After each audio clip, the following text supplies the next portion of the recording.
నమస్తే అండి.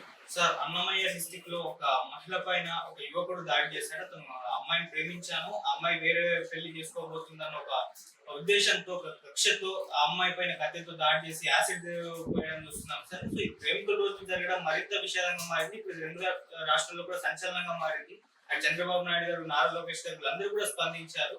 సో అమ్మాయి ఇప్పుడు విషమ పరిస్థితిలో ఉందని చెప్పేసి బెంగళూరు కూడా అంటే ఇది ఈ రోజున కొత్త ఏం కాదు. చాలా కాలంగా సుభాని సామ్రాజ్య లక్ష్మి అని గుంటూరులో జరిగిన వివాదం, తర్వాత విజయవాడ శారదా కాలేజీలో జరిగినటువంటి ఇన్సిడెంట్, ఇలా అనేకం, వరంగల్లో జరిగినటువంటి యాసిడ్ దాడి. అంటే యాసిడ్ దాడులు చేయటం అనేది ఒక కల్చర్గా, అంటే రైట్గా మారిపోతుంది అనుకుంటున్నారు. అంటే నేను ప్రేమించిన తర్వాత నన్ను కాదని ఎలా వెళ్తావు నువ్వు అనేది ఒక కంట్రోల్లోకి తీసుకునేటువంటి పద్ధతి. అది ప్రేమ కాదు. ప్రేమ కాదు, బుల్డోజర్తో బుల్డోజ్ చేయటమే అవతల వాళ్ళని. నేను చెప్పినట్టుగా నా మాటను వినకపోతే నేను ఏదైనా చేస్తాను. ఇది ఒక రకమైనటువంటి బ్లాక్మెయిలింగ్ ప్రోగ్రాం. దీన్ని ప్రేమ దాడి అనటం తప్పు.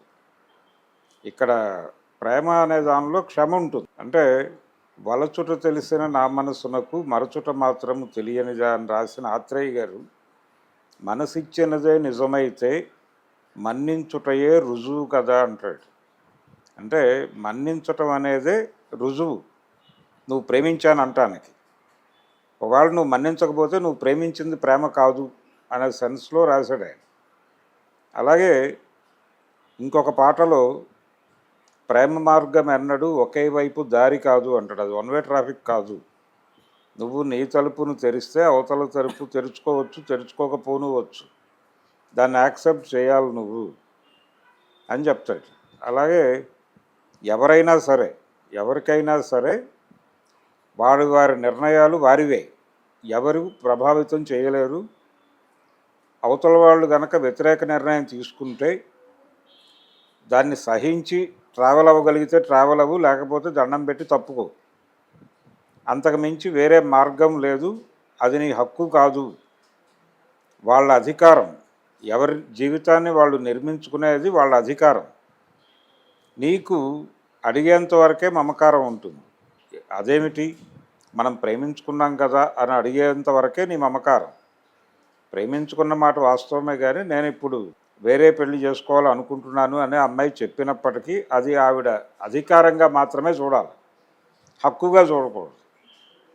అందుకని మానవ సంబంధాల్లో ఆ ప్రజాస్వామిక లక్షణం అనేది చచ్చిపోయింది. చచ్చిపోవడం వలన ఈ వికృత వేషాలన్నీ ప్రేమ పేరుతో వేస్తున్నారు. ప్రేమకి దీనికి ఏ సంబంధం లేదు. ప్రేమ అనేటువంటి భావం నీకుంటే అవతల వాళ్ళని నువ్వు ప్రేమించటం నిజంగా కనుక జరిగితే ఎక్స్క్యూజ్ చేయటమే, మన్నించి పంపించేయాలి. అలా పంపించట్లేదు అంటే కనుక నీలో ఉన్నది ప్రేమ కాదు, ఇంకేదో అది. అందుకని వీటిని ప్రేమదాడులు అంటాం తప్పు. ఇవి ప్రేమదాడులు కాదు, కాన్షియస్గా అవతల వాళ్ళని బుల్డోజ్ చేస్తూ చేసే దాడులే. అందుకని ఇలాంటి వాళ్ళని కఠినంగా శిక్షించాలి. అయితే మన ప్రభుత్వాలు వీళ్ళని ఎన్కౌంటర్ చేయటం ఇలాంటివి చేసి పబ్లిక్ మూడుని తనకు అనుకూలంగా మలుచుకునేటువంటి ప్రయత్నాలు చేస్తాయి. ఇది కాదు. అంటే ఈ తరహా భావజాలం ఎందుకు ఈ జనరేషన్లో పోగుపడుతోంది అనేది చూడాలి. అంటే మార్కెట్ ఎకానమీ లక్షణమే మనిషిని సరుకుగా మార్చటం. మనిషిని సరుకుగా చూడటం మొదలుపెట్టాక ఈ దాడులు ఎక్కువైనాయి. నువ్వు నాదానివి అంటాడు ఆయన. నేను నీవాడిని అనేదానికన్నా కూడా నీవు నాదానివి అనటంలోనే ఒక ప్రాబ్లం ఉంది. అంటే అదేదో ప్రాపర్టీ లాగా తయారవుతోంది. ప్రాపర్టీ అని ఎప్పుడైతే అనుకుంటున్నాడో అన్యాక్రాంతం అయిపోతుంది అనగానే దాడి చేయటంలాగా చూస్తున్నారు. ఇతని మానసిక వేదన ఉండొచ్చు, బాధపడవచ్చు, కానీ అవతల వాళ్ళని ఇబ్బంది పెట్టడం అనేది సబబు కాదు అని అనుకోవడం లేదు. అది సరుకుగా చూడటం వలన జరుగుతున్న ప్రమాదం. విలువ లేదు అక్కడ మనిషికి. అంటే అతని అప్పటి వరకు ఆ అమ్మాయితో అతనికి ఉన్నటువంటి రిలేషన్ ఏంటో ఎస్టాబ్లిష్ కాదు. ఎక్కడ కాదని వెళ్ళిపోతే దాడి చేసేటువంటి హక్కు ఏ విధంగా చూసినా లేదు. కానీ ఈ జనరేషన్ పీపుల్లో అలా ఒక మార్జిన్ ఇచ్చి ఆలోచించేటువంటి పరిస్థితుల్లో లేరు.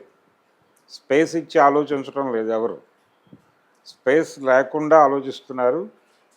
ఉంటే నాతో ఉండాలి, లేకపోతే కనుక నిన్ను ఏదైనా చేస్తాను నేను అనే పద్ధతిలో, ఇంకొకళ్ళతో నీ రిలేషన్ని నేను సహించను అన్న పద్ధతిలో ఒక ప్రాపర్టీ మోడల్లో డీల్ మాట్లాడుకుంటున్నారు. అలా వ్యవహరిస్తున్నారు. ఈ భావజాలం ఉన్నవాళ్ళే ఈ దాడులు చేస్తున్నారు. దురదృష్టవశాత్తు ఈ రకమైన భావజాలం యూత్లో పెరుగుతోంది. దీన్ని ఎలా హ్యాండిల్ చేయాలి అనే దానికి సంబంధించి ఒక రెగ్యులర్ ప్రోగ్రాం ఉండాలి. ఈ రెగ్యులర్ ప్రోగ్రాం అంటే కాలేజీలోను, స్కూళ్ళల్లోనూ దీనికి సంబంధించినటువంటి మనం ఎలా వ్యవహరించాలి అవతల వ్యక్తితో అనే దానికి సంబంధించి, మానవ సంబంధాలు ఎలా ఉండాలి, రిలేషన్షిప్ ఎలా మెయింటైన్ చేయాలి అనే దానికి సంబంధించి కళాశాలలో ఉపాధ్యాయులు, అలాగే ఇంట్లో తల్లిదండ్రులు కూడా నిరంతరం పిల్లలకి వాళ్ళలో ఉన్న తప్పుడు అవగాహనలు బయటపడుతూనే ఉంటాయి. ఈ బయటపడినటువంటి తప్పుడు అవగాహనలను ఎప్పటికప్పుడు సరిచేస్తూ వెళ్ళాలి. అలా సరిచేసేటువంటి టైము వీళ్ళకి ఉండటం లేదు, వాళ్ళకే ఉండట్లే, టీచర్లకు కూడా ఉండటం లేదు. గతంలో లాగా ఒక ఇంటరాక్టివ్ ప్రోగ్రాంలో ఎవరూ ఉండట్లేదు. ఎక్కడికక్కడ పరుగు పందెమే నడుస్తోంది. ఈ పరుగు పందెంలో ఎవడిలో ఏ భావజాలం పోగుపడుతుందో ఎవరికీ అర్థం కావట్లేదు. కొడుకు ఎలా తయారవుతున్నాడో తల్లిదండ్రులకు అర్థం కావట్లేదు. వాడు ఫైనల్గా ఒకరోజు అవుట్పుట్ చూపించినప్పుడు మాత్రమే వీళ్ళు భయపడుతున్నారు. ఆ అవుట్పుట్ ఏంటంటే ఇలాంటివి. లేకపోతే ఇంట్లో తల్లిదండ్రులను కొట్టడం లాంటి అవుట్పుట్ ఏదైనా ఇస్తే అప్పుడు మనవాడు ఇలా తయారైపోయాడా అని అప్పుడు అనుకుంటున్నారు తప్ప, మొదటి నుంచి వీళ్ళలో ఏం పోగవుతోంది, వాడు ఎలా ఆలోచిస్తున్నాడు, విషయాలను ఎలా రియాక్ట్ చేసుకుంటున్నాడు, దీనికి సంబంధించి అధ్యయనం చేయటం అనేది జరగట్లేదు. ఆ లోపం సరి చేసుకోనంతకాలం ఇవి జరుగుతాయి. అందుకని టైం లేదు అనేది పక్కన పెట్టేసి, ఈ దాడికి బాధ్యత తల్లిదండ్రులది, ఉపాధ్యాయులది కూడా. ఒకవేళ అతను చదువుకుంటున్నవాడు అయి ఉంటే, స్టూడెంట్ అయి ఉంటే, లేకపోయినా కానీ తల్లిదండ్రులది ఖచ్చితంగా బాధ్యత ఉంటుంది. అంటే కొడుకు ఎలా పెరుగుతున్నాడు, ఏ ధోరణిలో పెరుగుతున్నాడు అనేది ఏ మనిషి గురించి అయినా కానీ అతని మదర్ చెప్పగలుగుతుంది, వైఫ్ చెప్పగలుగుతుంది. ఇన్ అండ్ అవుట్స్ దగ్గరగా తెలిసేది వాళ్ళకి. అందుకని వాళ్ళు గనక కంట్రోల్ చేయగలిగితే, కొంచెం కాన్షియస్గా వ్యవహరిస్తే ఈ రకమైనవి తగ్గే అవకాశం ఉంది. అలాగే మనకి సమాజం కూడా బాధ్యత తీసుకోవాలి. ఇలాంటివి జరుగుతున్నాయి, ఫ్రీక్వెంట్గా జరిగినప్పుడు బాధపడటం కాకుండా నిరంతరం పిల్లలు వాళ్ళ చైతన్యం మీద ఒక అవగాహనతో మెరిగేటువంటి ఒక పరిస్థితి ఉండాలి. విద్యాలయాల్లోనూ ఉండాలి. ఎక్కడికక్కడ ఫీజు తీసుకున్నామా, వాళ్ళకి క్లాసెస్ చెప్పామా, సర్టిఫికేట్లు ఇచ్చేసామా, పని అయిపోయిందా, చేతులు కడుక్కుందాం అనే పద్ధతిలో వెళ్తున్నారు తప్ప, విద్యార్థుల్ని మనం డిజైన్ చేస్తున్నాము, రేపటి పౌరుల్ని డిజైన్ చేస్తున్నాం అన్న మూడ్లో ఎవరు వెళ్ళట్లేదు.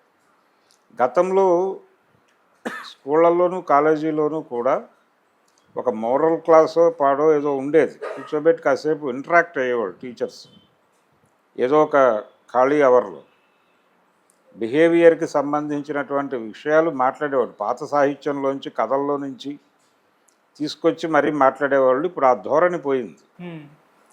అది కావాలి. దానికోసం ఏం చేయాలి అనేది కసరత్తు చేయాలి. అంతే తప్ప ఇలా మీరు ఏదో శిక్ష వేసేస్తే ఇది జరగదు, తర్వాత ఒక ఎన్కౌంటర్ చేసేస్తే సరిపోతుంది, లేకపోతే మరొకటి మరణశిక్ష విధిస్తే సరిపోతుంది అనుకుంటే ఇవి సెటరైట్ అవ్వవు, ఇంకా పెరుగుతాయి. ఓకే, ఆ ఎమోషన్లో అతను ఇవేవి ఆలోచించడు. గతంలో ఇలాంటి ఒక దాడి జరిగిందని, ఆ దాడి సందర్భంగా రకరకాల వ్యక్తులు ఇలా మాట్లాడారని ఇవన్నీ రెఫరెన్స్ ఆలోచించరు. ఆ ఎమోషన్లో డ్రైవ్ అయిపోతుంది అది. అసలు ఆ ఎమోషన్లోకి వెళ్లకుండా ఏం చేయాలో మీరు ఆలోచించండి. వీళ్ళందరూ కూడా సైకలాజికల్ డిజార్డర్స్తో బాధపడుతున్న వాళ్ళే. ఇది ఒక సమస్య. దీన్ని సీరియస్గా అడ్రస్ చేయడానికి ప్రభుత్వాలు కొంచెం ఒకవైపు చూడాలి. చూసే పరిస్థితుల్లో వాళ్ళు లేరు. ఎందుకంటే వాళ్ళ ప్రోగ్రాం ప్రజలు కాదు, ప్రజా సంక్షేమం వాళ్ళ డ్రామా తప్ప ప్రజల పట్ల నిజమైనటువంటి భక్తి, శ్రద్ధ, ప్రేమ ఏమీ లేదు వాళ్ళకి. లేకపోవడం వలన ఎక్కడికక్కడ కంటి తుడుపు చర్యలాగా ఈ దాడి చేశాడా, ఇది ఖండించేశామా, లేకపోతే ఆడిని చంపేసి ఆ మేరకు ప్రజల్ని తృప్తిపరిచేశామా అనేది ఆలోచిస్తారు. గిరిగీసుకుని ఆలోచించే పద్ధతి. ఈ గిరిగీసి ఆలోచించే ప్రభుత్వాలు ఉన్నంతకాలం ఇది జరుగుతుంది. పేరెంట్సు, టీచర్లు బాధ్యత తీసుకున్నంతకాలం ఇవి జరుగుతాయి. స్కూల్లో ఒక క్లాస్ పెట్టండి, క్లాస్ పెట్టి పిల్లలతో ఇంటరాక్ట్ అయ్యి వాళ్ళ మనసుల్లో అంటే రకరకాల సోర్సెస్ ద్వారా ఏ పిల్లాడు ఏం ఆలోచిస్తున్నాడో తెలుస్తుంది. అది తెలుసుకుని వాడిని అడ్రస్ చేయండి. అడ్రస్ చేయడానికి మీరు మొహమాట పడితే అది దారుణంగా తయారవుతాడు. అందుకని ఈ బాధ్యత తీసుకున్నంతకాలం ఇలాంటివి జరుగుతాయి.